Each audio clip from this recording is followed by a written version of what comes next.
since 1996, and I know that hour-long readings can tend to drone on and on and on and on. So I would like to fill this hour-long reading with lots of readings. Me and Leanna will read for you today, and then author Gray Reinhardt is going to sing a song, and author Danielle Friedman is going to dance for all of us. Yay! Eisner Award-winning artist Janet Lee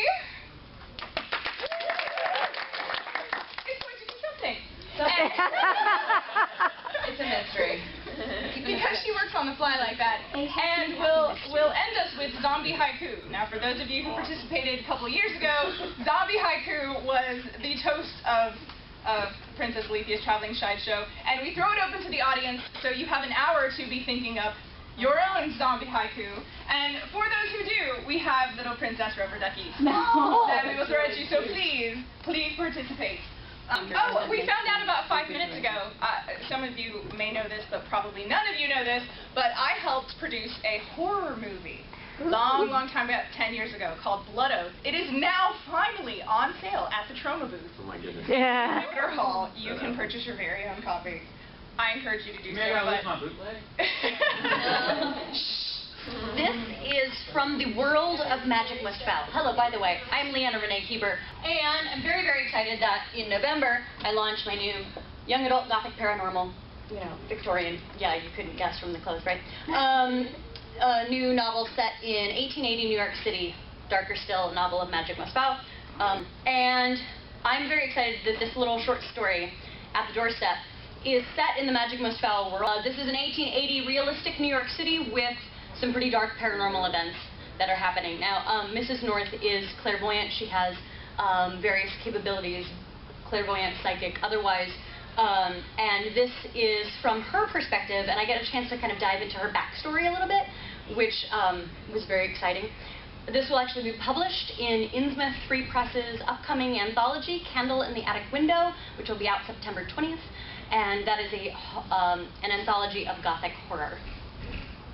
So this is her account of a possibly very fateful day in her life, or maybe her last, as she has just intervened in a way that she was told that she must not do. From the desk of Mrs. Evelyn North, November 1st, 1881. Day of All Saints. May every single one of those hallowed souls be with me now. It is true that I live in a haunted house. You wouldn't know it to look at this fine, glorious Fifth Avenue townhome filled with all the stained glass, marble, carved wood, and other opulence you might imagine of its prime Manhattan location. But the moment I trim my gas lamps low, I am too aware of the chill of the comings and goings of spirits. And never have they been as active as tonight. I can't usually see them, but I always hear their steps. Never one for letter writing, diaries, journals, or any of that nonsense. I haven't had much time for sentiment.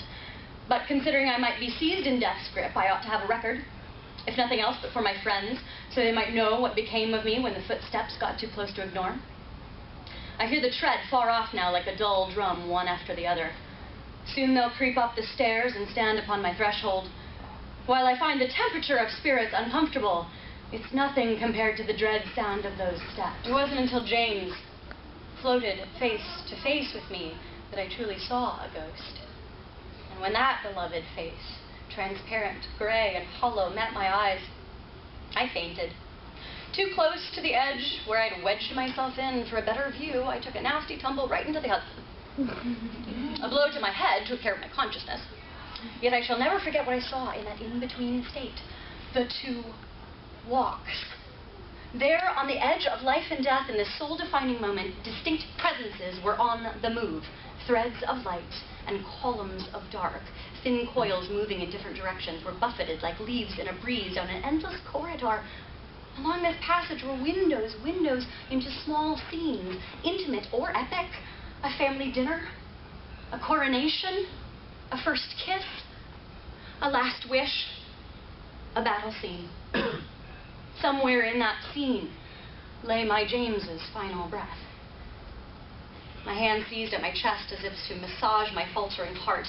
I and these shafts of illumination and shadow, together we were captivated by the window boxes of human existence. Both the lit and the darkened threads vied for the scenes, pushing and pulling for dominance over these slivers of time. My life hung suspended between the world's moments.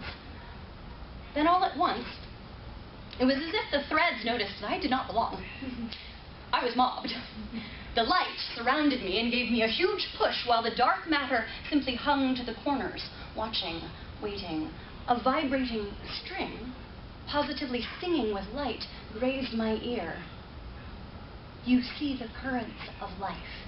Take your gifts and go, but do not overstep your bounds.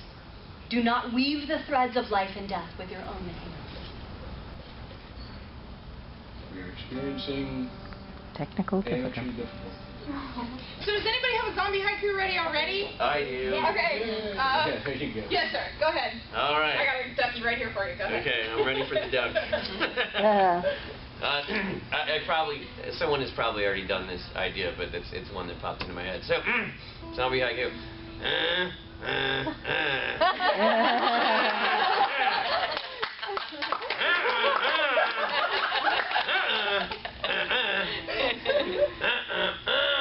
The end. All right. Next. Go ahead.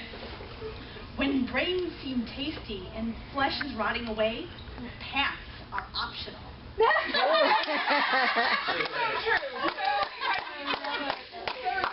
Fantastic. Okay, what was your favorite? My favorite from zombie haiku was, "You are so lucky, I can't remember how to use doorknob." This is the Monster Hunter Ballad.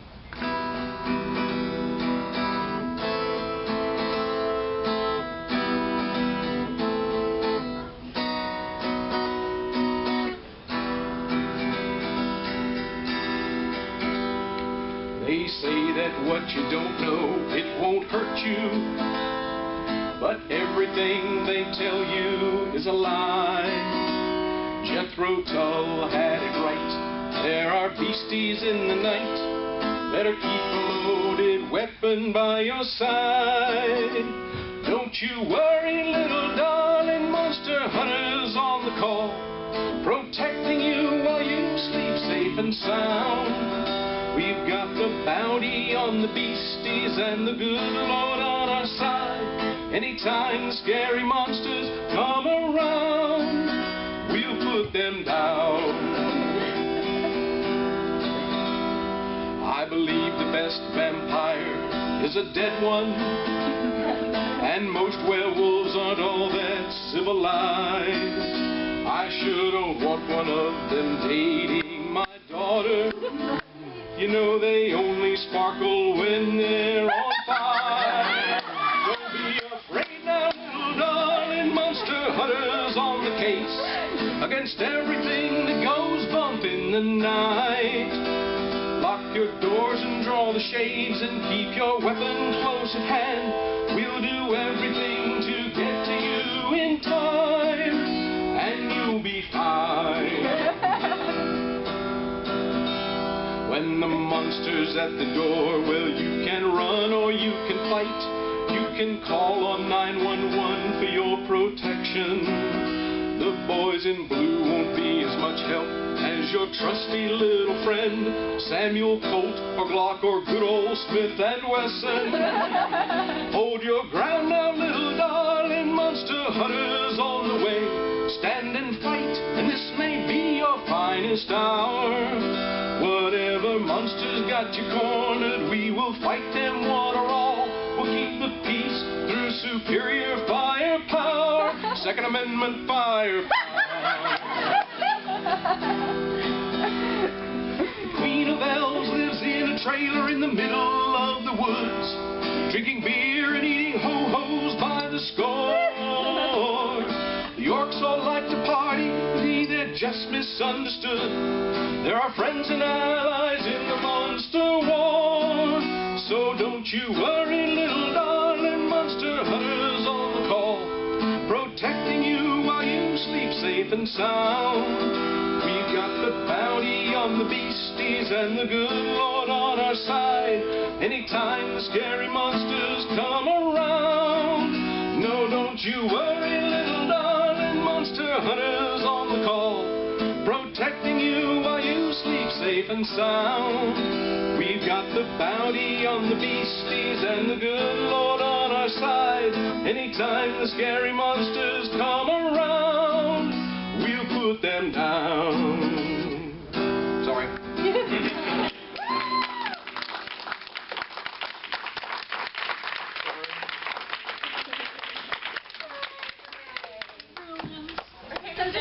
It's from New Zealand. It's done with either streamers or glow sticks, or I like to do it with fire, but not in flammable hotel rooms.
brains.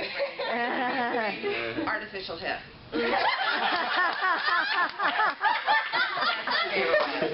Mine are not nearly that good. Pro duckies. All right. This is mine. I did it in last moment. I didn't get a lot of sleep. Be kind. Eating brains is fun. I eat them every morning. That would be all for me.